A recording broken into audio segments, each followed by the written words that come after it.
just not c. You used it already. So we know that f of x is equal to x cubed, because the 3's will cancel. Subtract 5x squared plus 9x plus d. Now, in order to find d, we would need to know some additional information. Well, do we know any additional information? Oh yeah. Yeah, what is it? F at 1 equals 1. F at 1 is 1, yeah.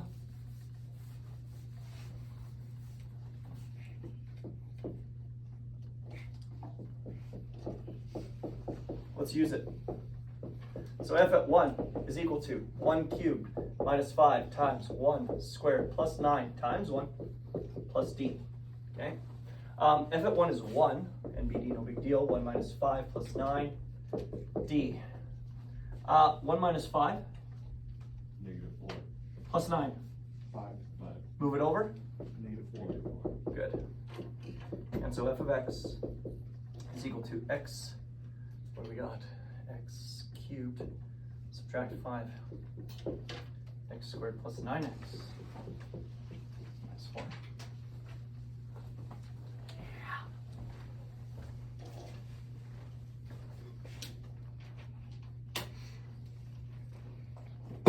How do we feel? Good? Okay. We're going to do one more, just for the sake of funsies, because, you know, we're here and the board's already greasy, so.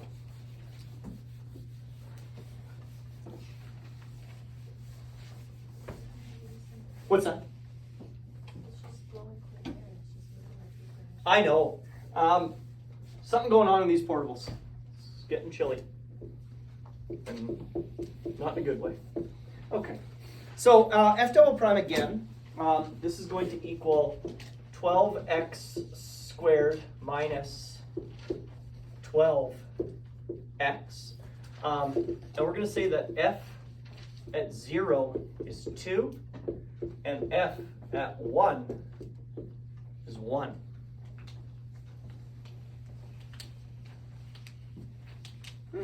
Interesting. What do you notice about both those values? They're both for f. Okay, the previous one had 1 for f prime, 1 for f. Okay, so in order to use these two values, what do you need? You need f. Okay, so how do we get there? How many times? Twice. Here we go. F prime. So 12. Antiderivative of x squared? 1/3 x cubed. Yeah. Subtract 12.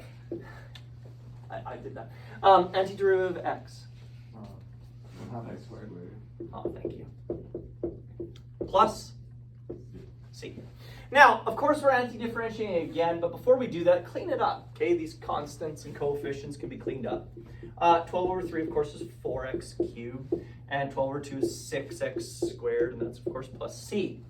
Now, again, in order to use those two values, f at 0 equaling 2 and f at 1 equaling 1, we need f. So we are going to have to anti-differentiate right now. We can't use either of these values to find c. Can't use them. But what do you know about c? C is a constant. It's a number, okay? So, here we go. Antiderivative. 4x cubed. This is going to be 4, bracket, 1 over 4. X to the 4 minus 6. Antiderivative of x squared? Yep. Plus. What's the antiderivative of c? Cx. Cx, yeah. And why is it Cx, Mr. Machak? Because it's just a number, and the antiderivative of a number is that number times x. You got it. Because c is some constant, the antiderivative is just the constant times x. But then this now needs a constant, because it doesn't have one, and we're just going to put d. Okay?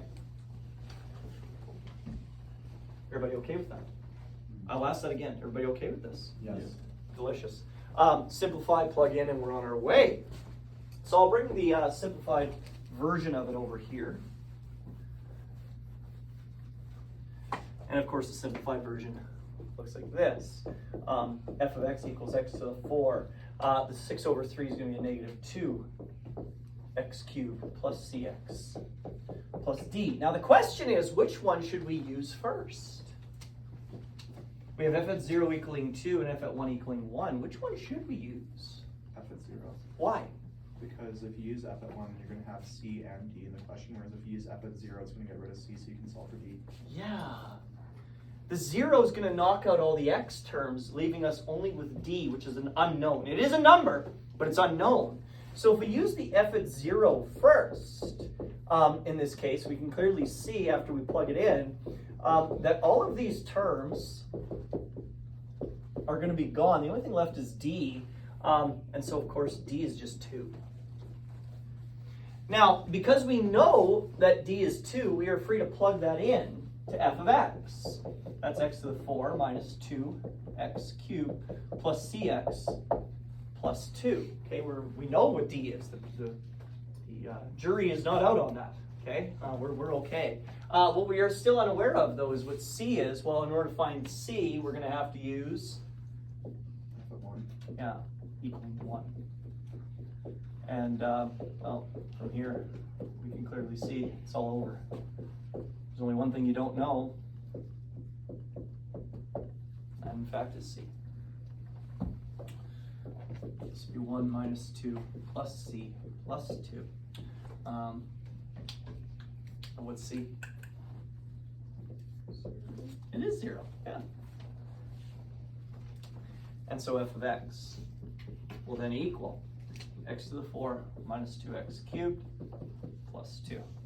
Now, is it wrong that c is 0? No. No, because c is a, yeah, it's a constant. And is 0 a constant? Yep. Certainly is. Yes! Oh, isn't this great? Yeah. So good. So good. Ah, okay.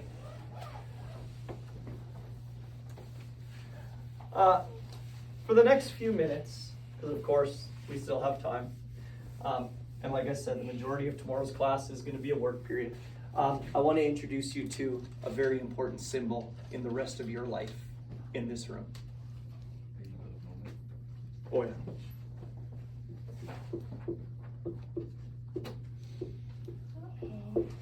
Oh yeah. Okay. Integrals. Oh yeah, fresh sheet, right? We're going to begin with what is called the indefinite integral.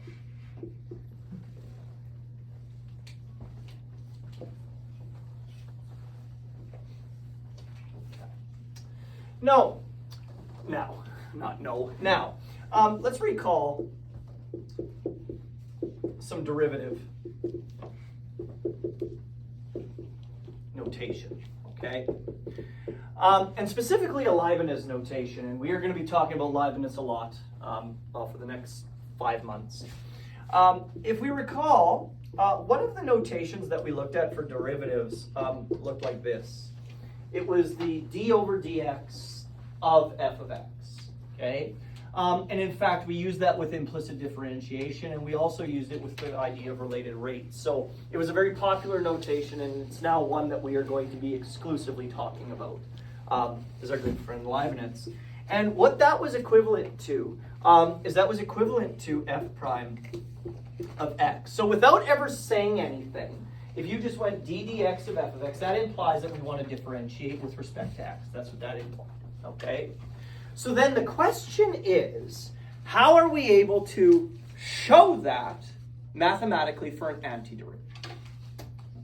Okay? So that is the notation for, hey, take a derivative. That's what that is. The question is there a notation to take the antiderivative? And of course there is.